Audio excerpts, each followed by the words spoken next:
podcast é apresentado pelo Tecnoblog.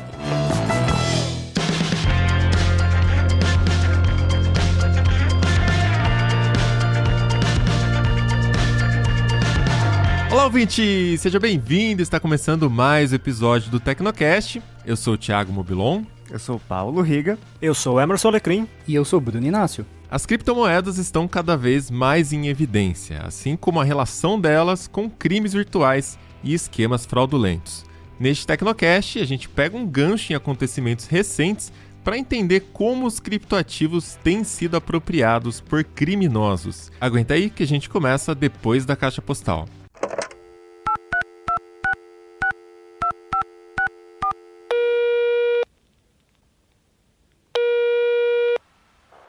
Caixa postal do Tecnocast. Você tem novas mensagens?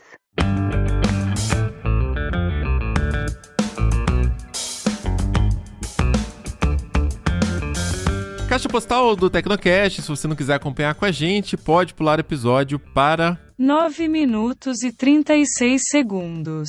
Vamos lá, Riga, qual que é a primeira mensagem aí? É do Douglas, ele mandou um e-mail para tecnocast@tecnoblog.net dizendo o seguinte: Olá, aqui é Douglas, tenho 34 anos, falo de Ribeirão Preto, São Paulo, e sobre e-books foram eles que salvaram a minha vida de leitor. Explicando, sou um adulto que foi criado sem muitos incentivos à leitura. Meus pais não tinham esse hábito, a escola pública que eu frequentei também não tinha muito incentivo, enfim, cresci como alguém que tinha preguiça de pegar um livro para ler, mas ávido por tecnologia. Eis que no início de 2019 a Amazon lança oficialmente aqui no Brasil o Kindle Paperwhite novo. Olhei pra ele olhou pra mim e nos apaixonamos. Graças a ele consegui retomar de verdade a leitura quase que diária. Mesmo que algumas páginas antes de dormir, já na cama, a tela iluminada que teve uma grande vantagem, já que eu durmo com minha esposa e minha filha no mesmo quarto. Então só foi vantagem pra todos. Desde então venho mantendo uma média de umas 3.000 páginas de livros lidos no ano e só em 2021 já passei das 2.000 com meta de quase 4.000. Tudo registrado no Scooby, recomendo. A ideia de ter uma estante inteira de livros na palma da mão é pra mim incrível. Eu acho que eu peguei mais paixão assim pela leitura por conta do Kindle. Eu gosto mais de ler livros de não ficção, né? Eu não sei, eu tenho essa coisa de querer estudar e aí eu acabo buscando mais esse tipo de livro assim. Mas eu cresci numa casa onde minha mãe é pedagoga, né? Então, naturalmente, eu deveria ter mais vontade de ler desde criança. E de criança, pré-adolescente, assim, eu lembro que eu gostava de uma série, Stella Scar, não lembro. Ela fazia uns livros que eram uns livros de infantis, assim, meio de terror, sei lá. E eu era apaixonado, cara. Minha mãe, ela trazia das bibliotecas da escola que ela trabalhava, né, das escolas que ela trabalhou, ela alugava e trazia pra eu ler em casa. Mas aí eu não sei, acho que chegou a aborrecência, eu fui me distanciando um pouco, né, até acho que talvez um pouco pelo TDAH também, que aí você acaba tendo mais dificuldade, né, de manter a concentração. E aí só mais velho que eu voltei a forçar como uma forma de buscar educação informal, como eu não fiz a faculdade ainda, aí eu fui pelos audiolivros. Eu passava muito tempo no carro, indo para São Paulo e voltando. Comecei a comprar CDs de audiolivro no Submarino para ouvir, né, nesse trajeto. CD. E aí eu migrei para drogas mais fortes. Ou eu saí da droga mais forte, porque CD de audiolivro, né, é a própria droga mais forte aqui. Mas enfim, eu lembro que foi o Riga, né, Riga? Que você tava com o Kindle Paperwhite no Tecnocenter. E eu fiquei, mas será que eu vou conseguir? Será que eu vou engajar? Vou pegar o hábito e tal? Aí o Riga falou assim, leva pra casa, passa lá com você uns dias e depois você vê o que você acha, né? Acho que tinha Silverline no seu Kindle Paperwhite. E eu li esse livro, Playbook, ou eu baixei, não sei o que foi, mas estava lá. Caraca, nem lembro mais disso. Foi o primeiro que eu li no Kindle, 2013, e foi pelo seu Kindle Paperwhite. E aí eu comprei o meu, e aí desde então criei esse hábito de ter uma meta, todo ano ler uma quantidade razoável de livros aí, recomendo. Pô, não ganhei nem comissão nenhuma. Que absurdo. Devia ter indicado o link, né, Riga? Mas sobre essa questão dos livros, né, rendeu bastante discussão lá na comunidade do TB. O Josué, nosso produtor, até colocou aqui na pauta. O pessoal lá tá comentando sobre vantagens e desvantagens dos e-readers, onde cada um consome os e-books, né? A gente falou no último episódio que tem muita gente que consome no smartphone, outros compram e-readers também. Tem o pessoal que consome em tablet, enfim, tá rolando uma discussão legal lá. E depois o Josué coloca também no post do Tecnocast, para quem quiser participar. Mas o Riga tem uma história aí sobre o Leve, né, Riga? Que era um antigo e-reader da Saraiva, é isso? Isso. Nossa, Eu tava lembrando um pouco antes de a gente gravar esse Tecnocast, porque ainda hoje, eu não sei por qual motivo, as faculdades e até algumas editoras adoram PDF, que não é um formato de e-book, é um formato para impressão, mas virou um coringa e todo mundo usa para qualquer coisa, assim. E fatalmente, quando eu tava na minha época de graduação, tinha umas coisas pra ler e, assim, faculdade de comunicação, aí tinha umas matérias tipo, sei lá, filosofia, não ia ter um negócio ali em uma puta qualidade de EPUB padronizado e tal. Então, acabava tendo alguns materiais em PDF pra eu ler. E o Saraiva Leve, ele tinha um recurso muito mágico. Tinha um recurso chamado PDF Reflow. E você tocava num botão, ele extraía o texto do PDF e formatava pra tela do e-reader. Então ficava com uma fonte legal pra ler, porque o grande problema do PDF é que ele é feito pra A4, geralmente. E aí na tela do e-reader, que é pequeno, fica tudo aqueles negócios pequenos, assim. E PDF... Margens. E o PDF, ele não tem todas as possibilidades de personalização de um formato padronizado como EPUB. E aí ficava, assim, no Kindle ficava tudo cagado, no Leve ficava sensacional. Inclusive tinha até um recurso de inverter ali o fundo das páginas. Então, isso é uma coisa que acho que no Kindle tem hoje, mas não tinha antes, que era você deixa o fundo preto e as letras brancas, que é basicamente o modo noturno que tem em qualquer celular hoje. Então, assim, extremamente inovador Saraiva Leve, pena que, assim, Saraiva, todos sabemos como a empresa está, e não tem nem mais para vender o Saraiva Leve. Então, assim, infelizmente sumiu. Era de uma empresa, acho que francesa, o Leve, mas de qualquer forma não tem mais pra comprar aqui no Brasil, então muito triste, um player a menos e a Amazon dominando tudo, né? Então, eu fico pensando, né, qual é a mágica, assim? Porque o Calibre tá aí faz anos e é o principal conversor de formatos de e-book. E mesmo no Calibre, mesmo configurando... Aliás, tem umas configurações lá pra você fazer e tal, enfim. Já tentei mexer e mesmo assim PDF... A hora que vira o e-book, não fica bom, sabe? Igual você tá falando que ficava no Leve. Eu não sei como era, né? Não ficava perfeito. Ficava, assim, no mesmo nível do Calibre. Às vezes dava... acontecia umas coisas estranhas, porque PDF... a ordem ali das informações, especialmente quando, sei lá, tinha uma tabela, ficava estranho. Mas a mágica era justamente, você simplesmente mandou o PDF ali... pro e-reader. Você toca no botão e o e-reader faz, entendeu? Então não preciso... entendi. Ele converte esse negócio lá. de pegar o Calibre, aí pega o PDF, aí configura o negócio, já tá uma puta preguiça, sabe? Então, é que a Amazon também tem, né? Você manda o e-mail pra você mesmo lá com a sua conta do Kindle e coloca no título, no assunto, acho que você coloca convert, né? E aí ele converte o anexo. Mas, ainda assim me brocha, porque não fica bom, sabe? Ele quebra, assim, o PDF, ele tem essa coisa, por exemplo, no final da página, de uma página para outra, às vezes não tem quebra de linha, e aí a conversão não consegue identificar que ali deveria ter uma quebra de linha, por exemplo. E aí fica tudo junto, como se fosse um parágrafo. Aí você começa a ler e fica, peraí, mas o que tá acontecendo aqui, né? Você tem que identificar que houve uma transição. Você não tá entendendo. Eu era obrigado a ler o PDF. Era material de estudo da faculdade. Sim. Você acha que eu, em sã consciência, ia escolher o PDF?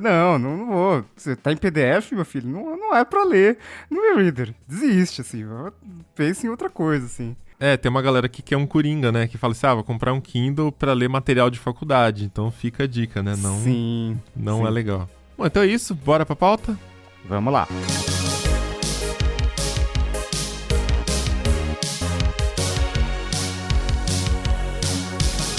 Nunca se falou tanto sobre criptomoedas como de 2020 para cá.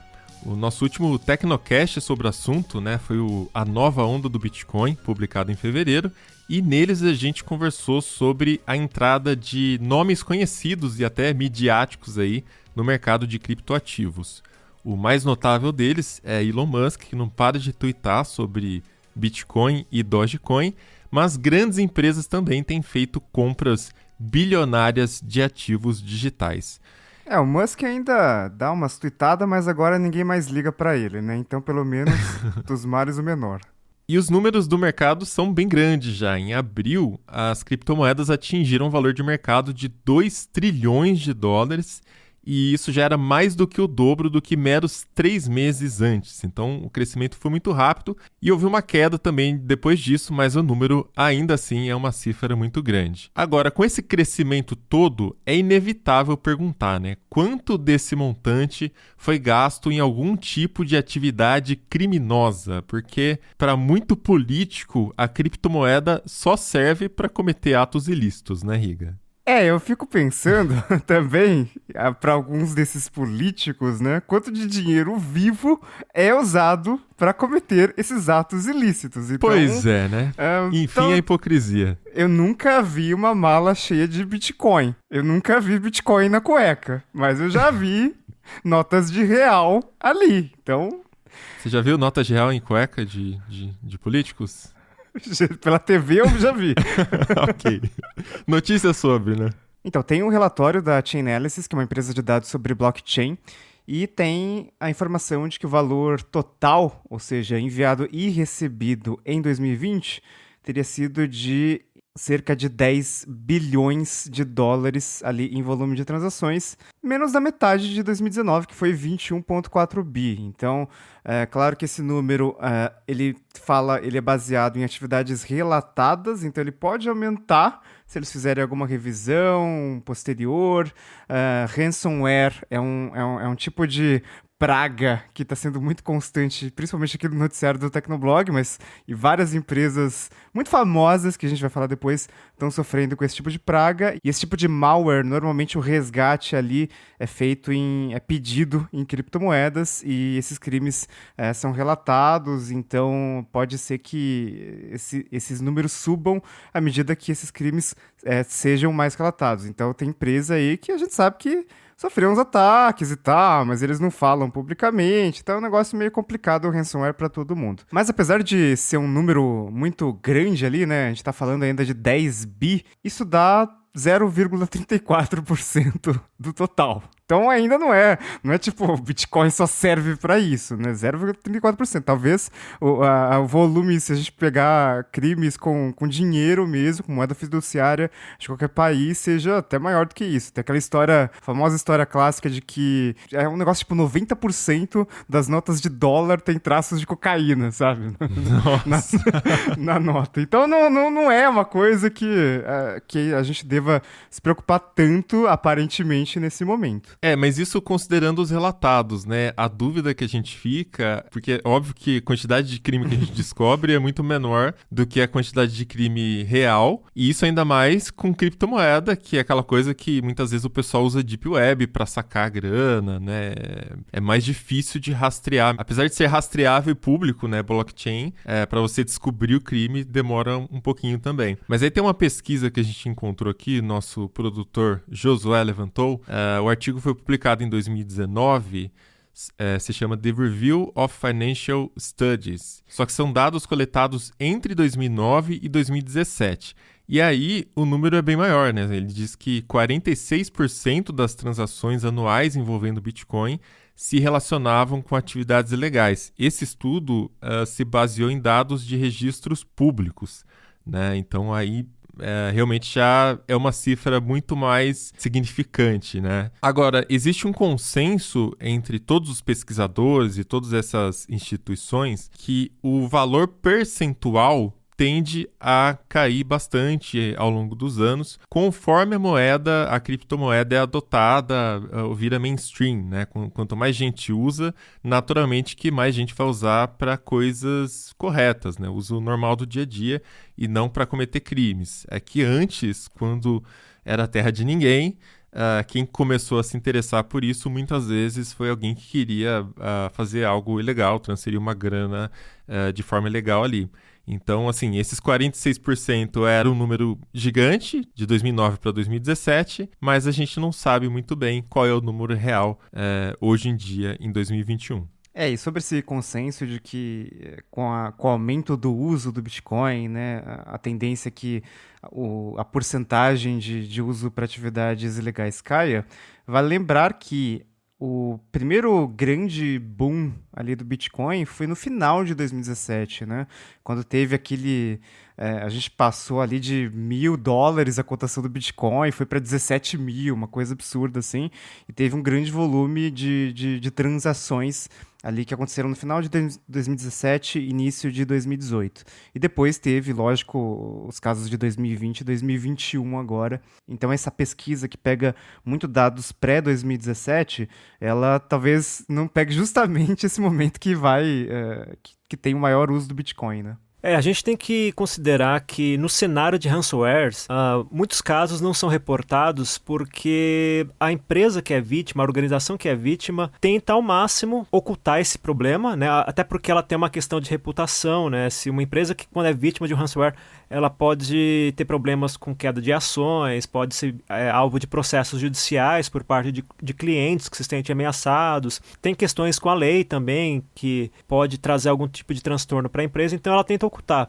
E geralmente a gente toma conhecimento de ataques quando o autor do ataque de alguma forma, até para aumentar a pressão sobre essa empresa, ele coloca esse ataque em alguma página pública na Dark Web. Então ele fala assim, olha, eu invadi o seu banco de dados e tem umas amostras aqui que eu vou publicar nesse site, e ele faz isso justamente para botar pressão. Ele fala, ó, você tem até o dia tal para pagar, senão eu vou publicar mais dados, enfim, vou fazer uma série de coisas. Mas há casos de empresas que conseguem, de fato, deixar isso entre o autor do ataque e a própria empresa, ou seja, não vem a público, assim como tem empresas que são de pequeno porte ou de médio porte e que aí acaba não dando muita vazão para a imprensa, assim, acaba não sendo um assunto de interesse público. Mas se você somar esses volumes de ataques de pequenas e médias empresas, bem como o número de empresas grandes que consegue de alguma forma ocultar esse ataque, dá para dizer que o número é um pouco mais expressivo, mas ainda assim não é um volume muito diferente do que a gente vê hoje. Até porque é importante para os grupos de ransomware tornar os ataques públicos, porque eles conseguem cobrar mais, num valor de resgate mais alto. Se a gente pegar só como um exemplo recente e curto, tem um caso da JBS, que pagou 11 milhões de resgate, o equivalente a 11 milhões de dólares em resgate em bitcoins. Isso é só um exemplo, né? Mas tem vários outros aí que, se a gente for somar, passa de números bem altos. E aí, esse valor que a JBS pagou e que ela admitiu publicamente que ela pagou é interessante, né? Porque normalmente as empresas elas não admitem primeiro publicamente que elas pagaram e muito menos o quanto que elas pagaram, né? Então, o CEO da JBS dos Estados Unidos emitiu um comunicado dizendo que foi uma decisão muito difícil, mas que essa decisão precisava ser tomada para evitar qualquer risco para os clientes da JBS também, né? Então tem muitos dados ali e isso não é normal, principalmente aqui no Brasil. Aqui no Brasil as empresas fazem de tudo para esconder qualquer tipo de ataque de ransomware, e nos Estados Unidos as empresas já começam a admitir porque existem leis obrigando as empresas a fazerem isso, né? Então, por exemplo, é claro que tem alguns casos que fica muito mais claro. Então, por exemplo, a Garmin no ano passado ela teve um ataque de ransomware e os serviços, então, tipo, eu não conseguia sincronizar meu relógio durante 3 dias, sabe? Então é óbvio que tinha acontecido alguma coisa muito relevante ali para os serviços simplesmente pararem. Basicamente, quando sofreram um ataque, perceberam que estava começando a criptografar todos os arquivos, puxaram tudo da tomada e não, vamos resolver isso aqui, tira da rede e vamos tirar esse ransomware daqui, mas nunca admitiram se realmente pagaram para o grupo de hackers, que seria um grupo de hackers russos ali. Tem uns rumores de que pagaram 10 milhões de dólares, então parece um número bem padrão, 10 milhões, 11 milhões de dólares aí, para uma empresa depois de sofrer um ataque desse. Mas ainda assim não é o grande impulsionador ali das atividades criminosas com criptomoedas, né? Então, o primeiro lugar ainda são aquelas pirâmides, aqueles golpes que a gente já viu acontecer, inclusive aqui no Brasil, muitas vezes, né? Inclusive casos de corretoras quânticas aí Atlas Quantum, né? que sumiram com o dinheiro de muita gente. Depois, bastante previsível também, tem as vendas na Darknet. Então, drogas, armas, informação privilegiada. Tem umas histórias aí de assassino de aluguel, pago com Bitcoin, que eu sempre achei muito negócio de filme, sabe? Não sei se é muito difícil acreditar. Mas aí o ransomware é o tipo de crime, né, que mais cresceu ali. O relatório ali diz que cresceu 311% em relação a 2019, então cerca de 350 milhões de dólares gastos com resgate, né, para pagar e para resolver o problema do ransomware dentro das empresas. Vale lembrar também que nos últimos anos para cá foram quando as autoridades do mundo inteiro começaram a dar mais atenção para esse tipo de crimes envolvendo criptomoedas, não só ransomware, mas como todos esses tipos de golpes de pirâmide e afins. E a partir disso eles começaram a desenvolver técnicas melhores para identificar esse tipo de atividade e grupo criminoso, que também contribuiu para a queda desse tipo de atividade. E no momento, até pelo relatório da Chainalysis, que é o que a gente está usando de base aqui para muita das informações que a gente está dando, o tipo de ataque que está mais comum, que está crescendo mais rapidamente, é o ataque por ransomwares. Ele representa só 7% dos fundos recebidos por atividade criminosa, mas teve um ganho de 311%, né, de crescimento aí entre 2019 e 2020. Então, queria, para a gente entender melhor, até porque isso tem aparecido bastante no noticiário, a Alecrim publicou um especial recentemente lá no Tecnoblog, podemos linkar no post deste Tecnocast também, falando sobre os ransomwares, né, Alecrim? Então explica para o ouvinte que ainda não está familiarizado com esse termo, o que é um ransomware, como é que funciona esse tipo de ataque aí? Vamos lá. Ransomware basicamente é um tipo de software ou código malicioso desenvolvido com o intuito de sequestrar dados. E como seria esse sequestro? Basicamente o cara pega o ransomware para criptografar arquivos, bancos de dados, sistemas inteiros, enfim. Ele entra no computador da vítima e passa o cadeado em muita coisa, basicamente é isso. E aí, na etapa seguinte, vem a extorsão. O autor desse ataque contata a vítima, pode ser por uma mensagem na tela, ou pode ser por um e-mail, enfim, de várias formas ele entra em contato com a vítima e fala, olha, a gente sequestrou aqui os seus dados e só vai liberar a ferramenta que descriptografa esses dados mediante o pagamento de valor X, ou seja, mediante o pagamento do resgate. E é interessante porque ransomware não é um conceito novo, né? Não é um tipo de malware novo. Tem uma história que diz que o primeiro ransomware surgiu em 1989 de um cara que trabalhava numa empresa de seguros na Bélgica, e aí o chefe dele mandou ele verificar um disquete que foi recebido da OMS, e aparentemente esse disquete era tinha alguma coisa a ver com uma investigação sobre a AIDS, que naquela época ainda era um assunto muito misterioso, cercado de medos e tudo mais. E aí o cara foi checar o disquete e apareceu na tela dele lá uma mensagem falando que o computador dele estava bloqueado e que ele só iria ter acesso novamente ao computador se ele enviasse um pagamento de $189 para uma conta no Panamá. Essa é a história do primeiro ransomware Disney. Nossa, né? todo esse trabalho por $200, gente. Pois é, só que aí que teve um detalhe. Depois o cara ficou tranquilo, parece, porque depois ele viu que se tinha alguma criptografia de fato nessa ação, nesse disquete, era bem fraco, porque eles conseguiram recuperar o sistema. Só que aí eles descobriram que o autor desse disquete, ele criou, na verdade, 20 mil disquetes e mandou para 20 mil pessoas no mundo todo. Então, esse foi o lance do cara, né? Ah, olha aí. Tem que ser esperto. Pega $200 de um monte de gente, melhor do que 2 milhões de uma pessoa. Só que aí você tem que ver quantos % pagou dessa galera toda, porque só o custo do disquete mais o frete já é mais do que... Né? Não, e fora, tem outra coisa, né? Disquete, pra quem é da minha época, vai lembrar, disquete falhava muito. Passava perto de alguma área magnética lá, pronto, já estragava o disquete. Então, sei lá, de repente metade desses disquetes aí não rodou, né? Então... Imagina rodar o disquete pelo correio, né, Alecrim? Chega a caixa tudo destruída.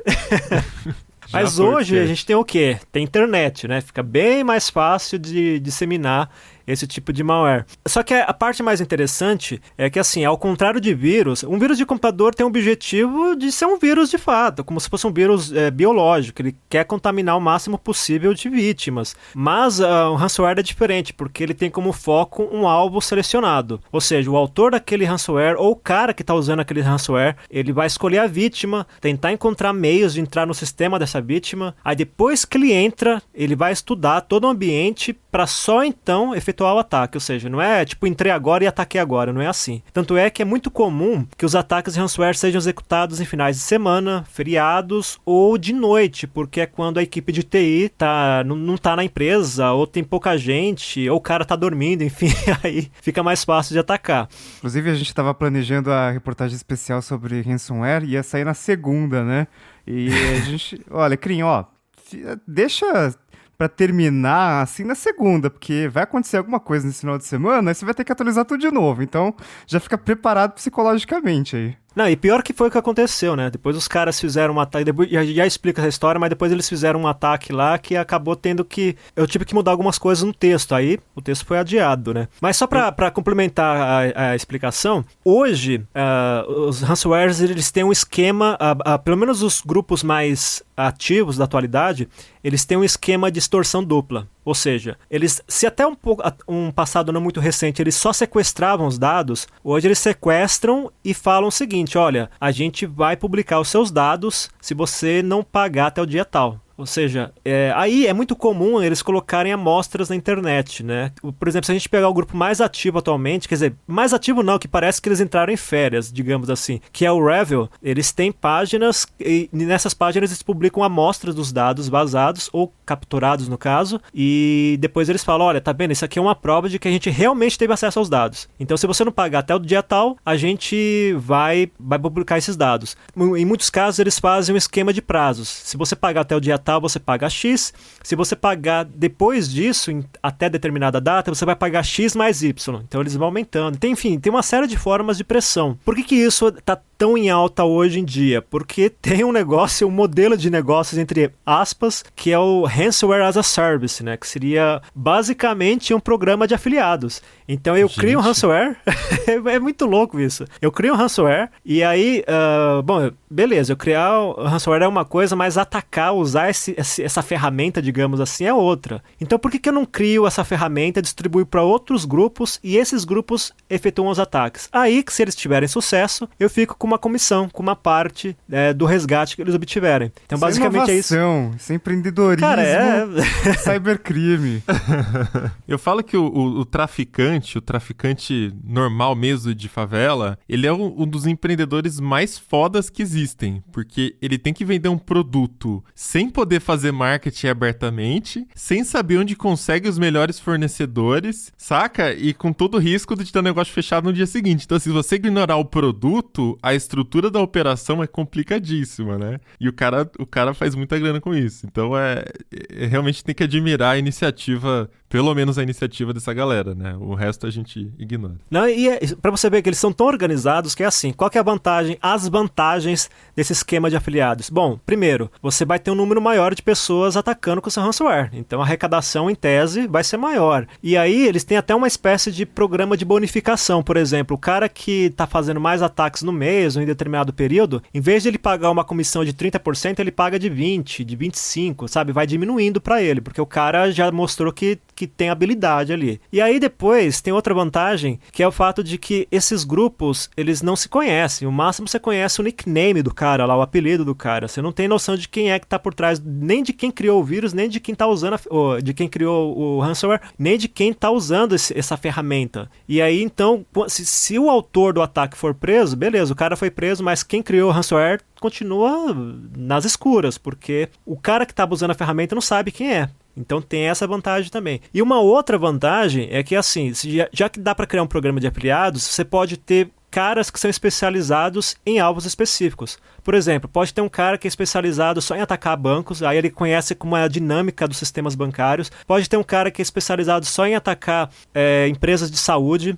Pode ter um cara que é especializado só em explorar servidores Linux, outro que é só especializado em servidores... Não importa. O importante é que o cara consiga fazer uma vítima e aí você consegue criar um ransomware para esse cara e aí o mesmo ransomware pode ser usado para um outro grupo e assim por diante. Ou seja, você vai criando uma rede que torna torna esse tipo de ação de fato um negócio rentável. E aí, obviamente, que eles jogam com a questão da psicológica, né, que é a pressão que eles exercem sobre a empresa. A gente tem um exemplo bastante notável aqui no Brasil, que é o do Grupo Fleury. O Grupo Fleury é a maior rede de medicina diagnóstica do país, né? Então, eles têm clientes em várias partes do Brasil, eles são especializados em vários tipos de exames e tudo mais. E aí você imagina que você precisa de um exame para Covid, que hoje é questão de urgência, ou então precisa de um exame para fazer uma cirurgia que está marcado, e assim, para a cirurgia você não pode pegar exames que não são recentes, tem que ser um exame atual, e de repente você não consegue acessar o exame, porque o laboratório não consegue disponibilizar esse resultado.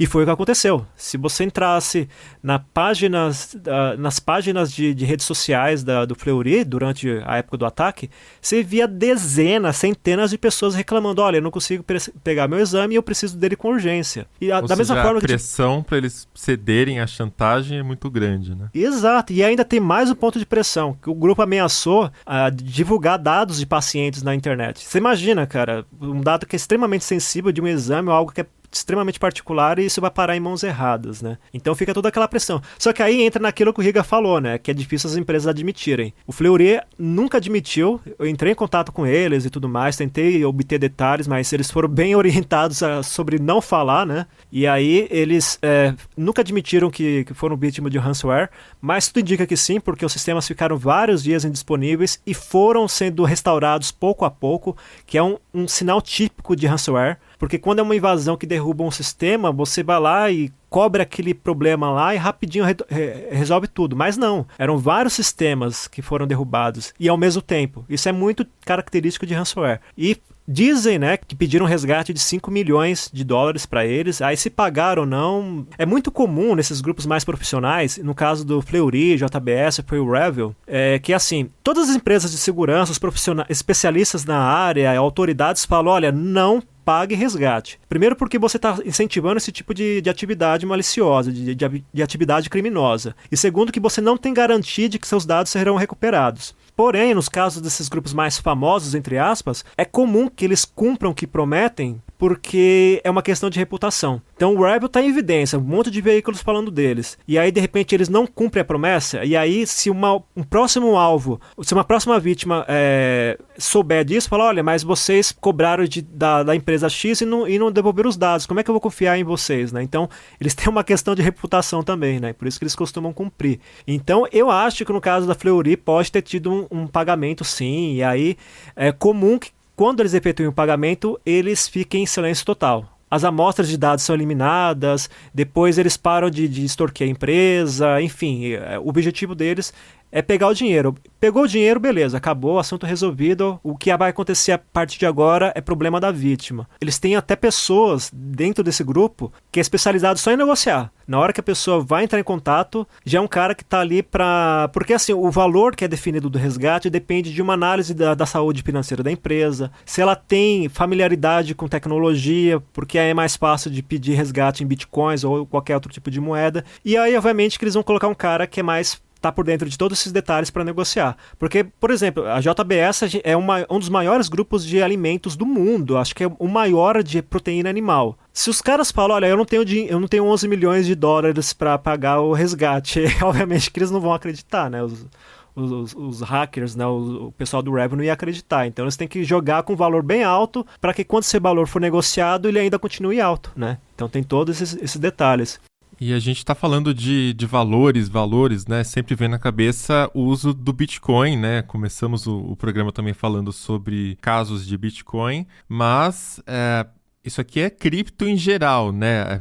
O Alecrim está citando alguns exemplos que aconteceram aqui no Brasil, mas a gente já viu acontecendo com o ransomware também utilizando outras moedas. E aí eu queria perguntar para o Bruno também, Bruno, o que cobrindo o noticiário de cripto no Tecnoblog diariamente, quais outras moedas você costuma ver? A maioria das vezes é Bitcoin ou tem alguma outra que os criminosos preferem usar nesses casos? Na realidade, a vasta maioria dos estudos indica que o Bitcoin ainda representa mais de 90% dos pagamentos de ransomware no mundo todo. Mas existem outras alternativas que vêm crescendo também. Por exemplo, as chamadas privacy coins ou criptomoedas de privacidade, como a Monero, elas são desenvolvidas especificamente para camuflar quem recebe e quem envia a determinada quantia. Porque no caso do Bitcoin, o registro é público, então a gente consegue consultar o caminho, né, de quem emitiu primeiro, para onde foi, né?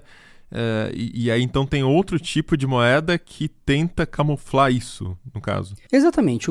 O blockchain do Bitcoin, ele é essencialmente um livro aberto, né? Ele é público, ou seja, qualquer um pode verificar de onde saiu determinada quantia e para onde ela foi. As carteiras digitais, elas também são acessíveis. Por exemplo, você consegue identificar de que país ou endereço de IP relacionado a uma carteira digital. Isso no Bitcoin. O Bitcoin, no caso, ele continua sendo a principal criptomoeda usada não só no ransomware, como na maioria dos crimes cibernéticos, porque ela é a criptomoeda que tem a maior liquidez de mercado. Ou seja, quando um criminoso adquire uma quantia em Bitcoin, não é difícil dele encontrar para quem vender. Isso não se aplica para uma vasta gama de criptomoedas que tem uma menor liquidez de mercado, ou seja, fica mais difícil para os criminosos se livrarem delas depois e transformarem em dinheiro normal, em dinheiro tradicional. Então os caras, eles têm que pensar em várias coisas, virou realmente um negócio, pensam na liquidez da moeda e a gente tem que lembrar que, assim, a gente tá falando de, sei lá, 10 milhões de dólares de resgate, 11 milhões, a Fleury supostamente 5 milhões, então são quantias grandes, e isso, se a gente for considerar o volume que Bitcoin, por exemplo, gera em 24 horas, é basicamente nada, porque dá 20 bi de volume transacionado de Bitcoin nas últimas 24 horas. Então, se fosse uma moeda muito pequena, pouco conhecida, que não é nem o caso da Monero, né? A Monero ainda é 157 milhões de dólares nas últimas 24 horas, no momento que a gente está gravando esse Tecnocast. Se fosse muito pequeno, poderia até dar uma variação muito grande ali na cotação da moeda, e aí ia ser meio complicado gerenciar esse resgate. No caso do Bitcoin, como é um valor pequeno, né, 11 milhões, pequeno, então não tem muito problema, é mais fácil. E lógico, né, também é mais fácil pro cara que vai pagar o resgate falar, beleza, então vamos comprar Bitcoin aqui, e é isso aí, a diretoria decidiu que a gente vai pagar esses milhões aqui pro criminoso, então beleza, vamos pagar, e é mais fácil você comprar em qualquer corretora ali Bitcoin e uma quantidade bem grande de Bitcoin também. Exatamente. Justamente por ser a criptomoeda mais usada no mundo inteiro, e ela tem um valor unitário também bem alto, né? Atualmente é cerca de 32 mil dólares por Bitcoin, ela ainda é a opção preferida dos criminosos. Mesmo tendo um blockchain aberto, eles desenvolvem uma série de mecanismos e técnicas para camuflar a origem e o destinatário de cada transação, o que dificulta bastante as investigações. Por isso, a Monero, que é uma privacy coin, ela se tornou tão interessante para os criminosos. Por mais que a sua adoção ainda seja baixa comparada ao Bitcoin, ela oferece uma série de coisas que o Bitcoin não proporciona.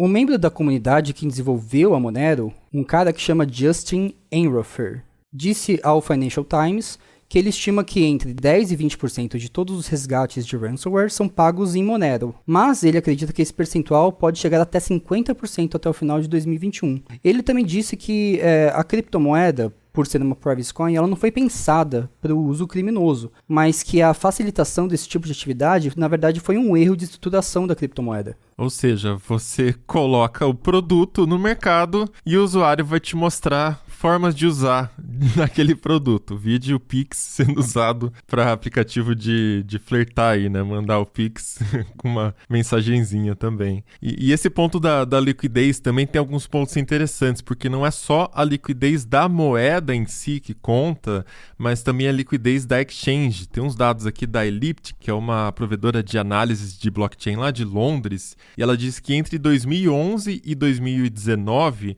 as principais exchanges já ajudaram a sacar entre 60% e 80% das transações de Bitcoin feitas por criminosos conhecidos. E a partir de 2020, elas começaram a se preocupar mais com regulação, reforçando ali políticas de prevenção à lavagem de dinheiro, né, o PLD, e também de conheça o seu cliente, CSC, a sigla em português.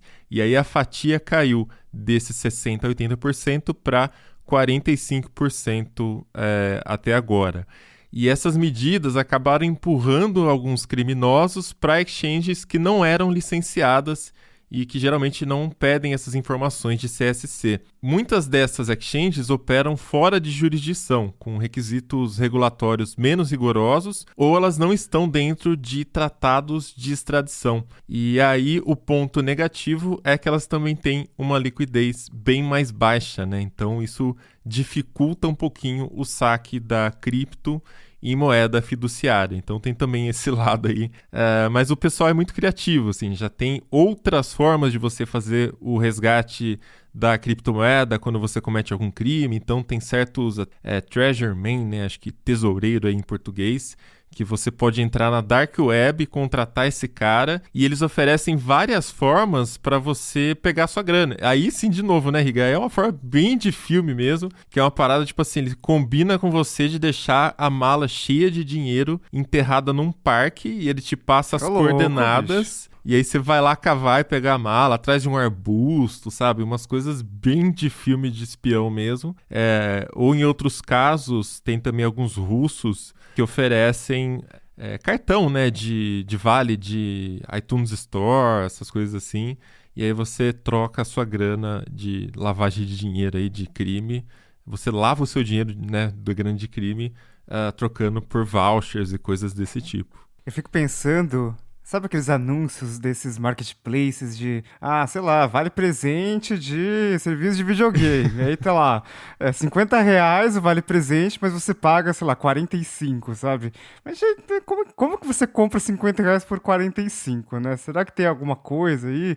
Sabe, sabe, restaurante que nunca tem ninguém e tá lá um tempão, assim, parece que, gente, sim. Por que isso?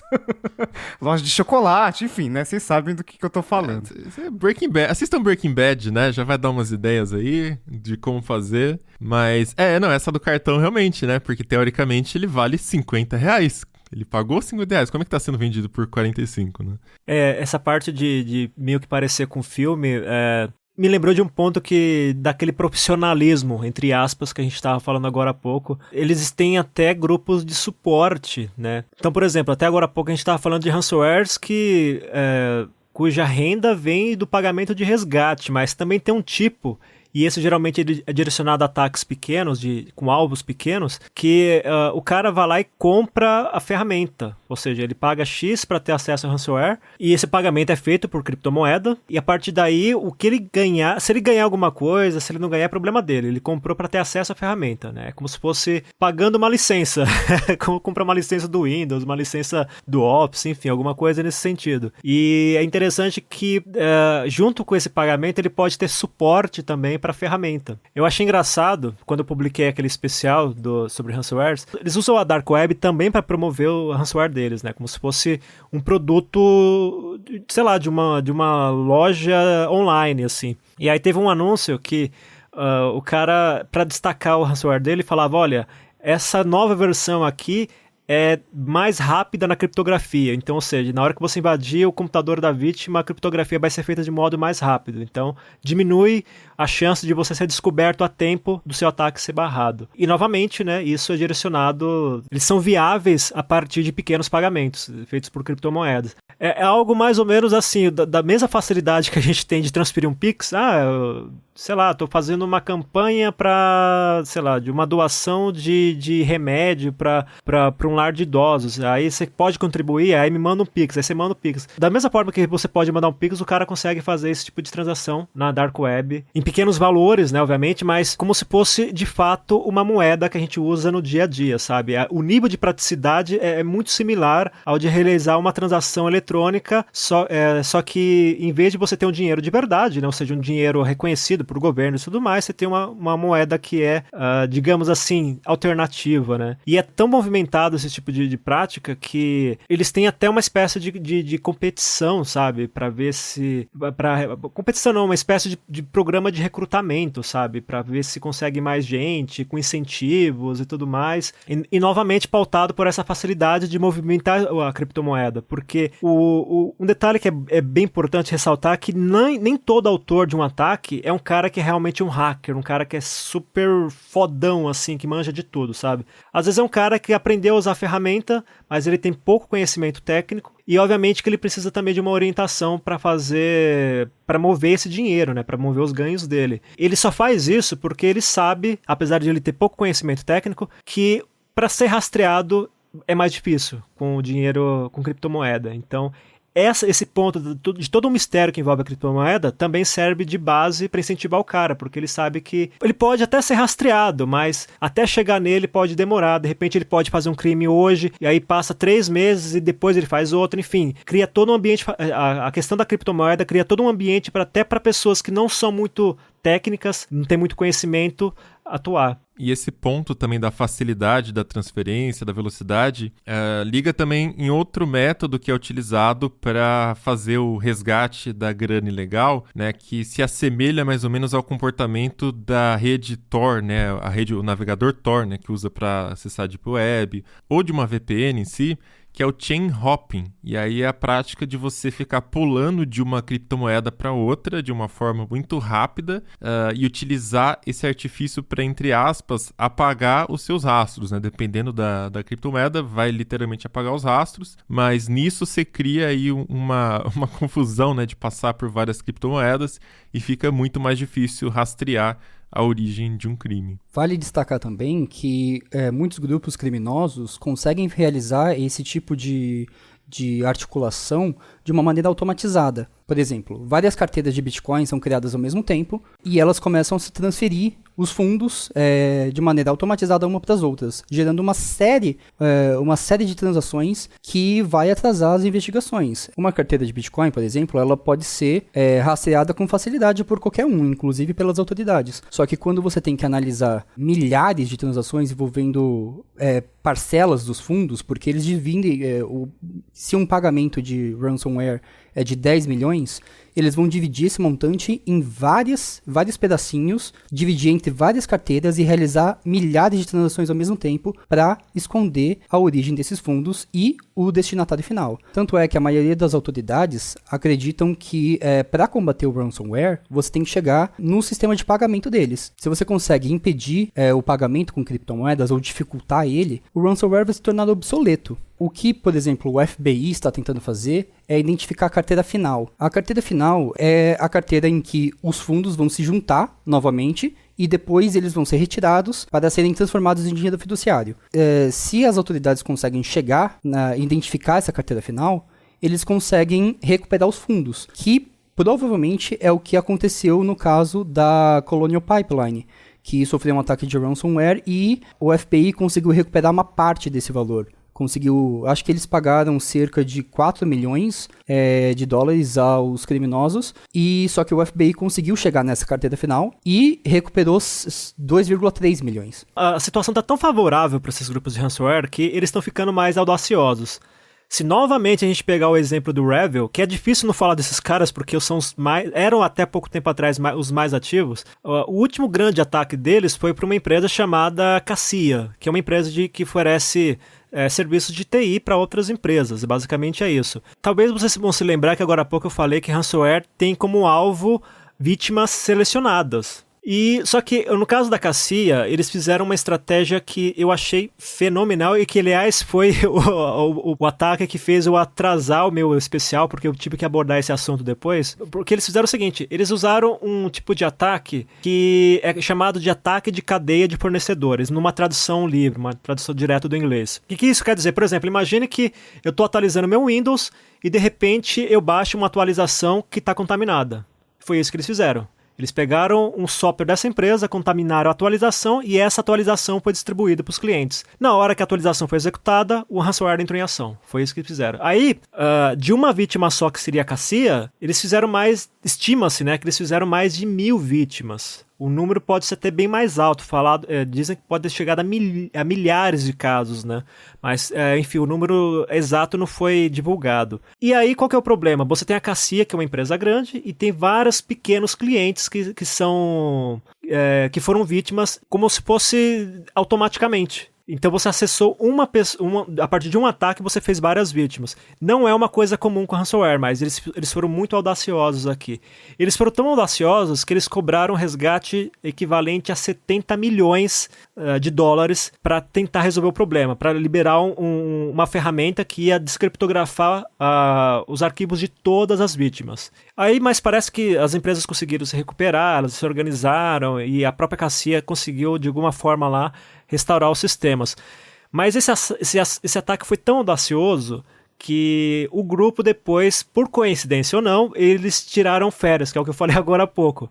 Eles decidiram apagar todas as páginas que eles tinham na Dark Web e pararam, pelo menos por um tempo, de divulgar as ações deles. Tem as especulações, né? Uns dizem que eles só deram tempo para baixar poeira, outros dizem que é por causa da pressão do governo dos Estados Unidos, outros dizem que é porque o governo russo, pressionado pelo governo dos Estados Unidos, começou a investigar e estava meio que chegando nos caras, porque diz que o Raven tem origem russa, né? E aí, qual que é a relação disso com a explicação que o Bruno deu agora há pouco? É justamente o fato de que tá tão confortável para eles agirem que eles vão ficando mais audaciosos. E aí agora é meio que nesse ataque da Cassia, é meio que eles passaram do limite. E aí eles estão com medo justamente de que o governo dos Estados Unidos, principalmente, que já tá bastante incomodado com isso, eles comecem a investigar mais e comecem a dificultar a ação dos grupos justamente atacando as carteiras. Quer dizer, não atacando as carteiras, né, mas fazendo todo o trabalho de investigação, de rastreamento e de tentar chegar ao destino desse dinheiro no final das transações, né. E isso tudo porque os caras ficaram tão à vontade, ficaram se sentindo, né, acho que de repente os caras falaram, olha, a gente tá meio que num clima de somos invencíveis, que acabaram fazendo essa besteira, né. Aí entra naquela questão dos grupos criminosos, né. Pra quem já assistiu filme de gangues, de gangsters e tal, eles têm alguns, né, tem aquela mentalidade de que eles têm que ser discretos, né, e aqui eles não foram. Então tá até falando que o Raven pode ter acabado de vez, mas se eles acabaram de vez, provavelmente eles vão surgir como um outro grupo, até porque o Raven em si, ele surgiu em 2019 a partir de outro grupo que tinha sido desmanchado, né, então os caras podem se reorganizar de novo e aparecer com outro nome, com uma outra forma de organização, mas aí sempre centrada na questão da criptomoeda. Então, se conseguirem de fato atacar a mobilidade que eles têm, a facilidade que eles têm de fazer transações com criptomoedas, independentemente de qual seja ela, de qual for ela, aí fica mais difícil para esse povo agir. Inclusive, vale lembrar que a recuperação de parte do resgate pago pela Colonial Pipeline aos criminosos da DarkSide é uma coisa inédita. Foi o primeiro já registrado. Ou seja, as autoridades ainda estão aprendendo como lidar com ransomware e como lidar com os pagamentos em criptomoedas. Porém, ele abre um precedente muito importante. Ele lança um aviso para os criminosos de que é possível sim recuperar esses fundos, é possível sim identificar a carteira final deles. Mas a gente só vai saber realmente se o FBI e outras autoridades mundiais estão realmente preparados para lidar com esse problema ao decorrer dos meses. FBI vem aqui para o Brasil, que tem uma certa Atlas Quantum aqui, que levou o dinheiro de todo mundo embora, não devolveu ainda. Ajuda a gente aqui, Biden. Vamos nessa. Então é isso, vamos chegando ao final de mais episódio do Tecnocast. E aí manda pra gente seus comentários. Você já caiu em algum golpe de criptomoeda? Algum parente aí você já teve que salvar porque recebeu um link suspeito, enfim, entrou na lábia do criminoso?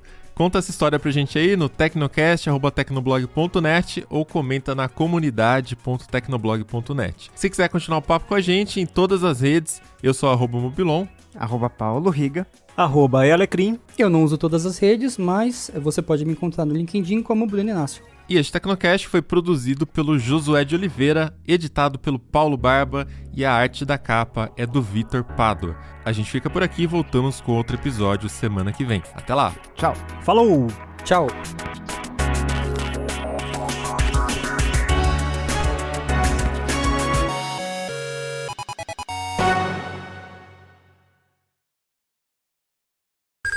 Riga não, o Riga sempre falou muito Quando projetado. que você fez fono? 2014, foi quando a gente começou o Tecnocast. Ah, tá. Porque antes a gente gravava o TBcast, né? O Tecnoblog Podcast, depois virou o TBcast. E, nossa, era terrível. Eu já vi uns arquivos de 2012. Eu também. Nossa, era muito Tem que ruim. parar pra ouvir ainda. Eu tenho certeza que eu vou escutar na gravação e ficar com fora do vergonha. ar. Vai ter que Eu tirei tudo procurar, do ar procurar. aqui, ó. Já pensei nisso. Já. O Google Drive eu acho que tem essas paradas, não? Ah, não. Josué tá no SoundCloud. Ah, Riga. Ah, é verdade, é teu login, né? Droga. Se quiser continuar o papo com a gente em todas as redes, eu sou @mobilon. @Paulo Riga. @Elecrim. Eu não sei. Você sabe seu arroba? Eu não sei meu arroba, peraí. Como assim, Isso é cara? inédito. Pera aí, calma aí. Eu vou entrar. É o arroba da comunidade, né, gente? Peraí. Não, da Não, Twitter. pra do... Twitter, sei lá. Ah, eu não tenho Twitter. Quer dizer, eu tenho Twitter, mas eu não falo mesmo assim? Então fala, você usa alguma rede? Facebook e LinkedIn, basicamente. Então, Quer dizer, qual eu que tenho você Twitter, prefere? mas... Chama o LinkedIn. dois. Chama o LinkedIn. É o que você chama o preferir, LinkedIn. vai lá. É, não, o Facebook é tão... É, real.